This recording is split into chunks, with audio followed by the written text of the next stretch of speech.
బుధవారం ఉదయం 3 గంటల సమయంలో జరిగిన ఘోర రోడ్డు ప్రమాదంలో ఆంధ్రప్రదేశ్ టీడీపీ నేత మున్సిపల్ శాఖ మంత్రి నారాయణ కుమారుడు నిషిత్ నారాయణ వయసు 23 అతని స్నేహితుడు రాజా రవివర్మ మృతి చెందిన సంగతి తెలిసిందే. హైదరాబాద్ జూబ్లీ హిల్స్ లోని రోడ్ నెంబర్ 36లో నిషిత్ ప్రయాణిస్తున్న Benz car fancy number TS07SK 7117 ఉండటంతో ప్రముఖుల కుటుంబానికి చెందిన వారి కారుగా అందరూ భావించారు.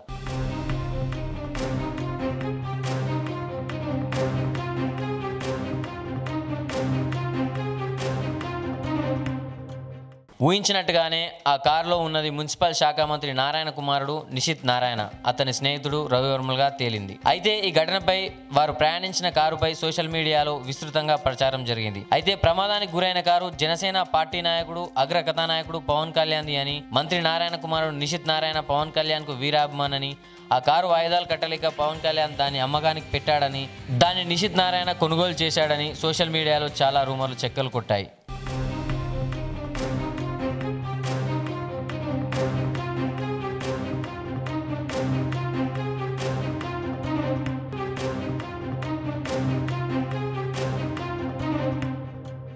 నిషిత్ నారాయణ ప్రమాదానికి గురైన కారు ఫోటోను తనకొకరు చూపించారని, అయితే తాను కొన్న car next model Nishith car అని పవన్ కళ్యాణ్ వివరించారు. అయితే పవన్ కళ్యాణ్ కలిసిన ఇంజనీరింగ్ కాలేజ్ విద్యార్థులు పలు ప్రశ్నలు అడిగారు. నిషిత్ నారాయణ మీ కారు కొనుగోలు చేశారా అని, ప్రమాదానికి గురైన కారు మీదేనట కదా అని విద్యార్థులు అడగా పవన్ ఈ విధంగా స్పందించారు.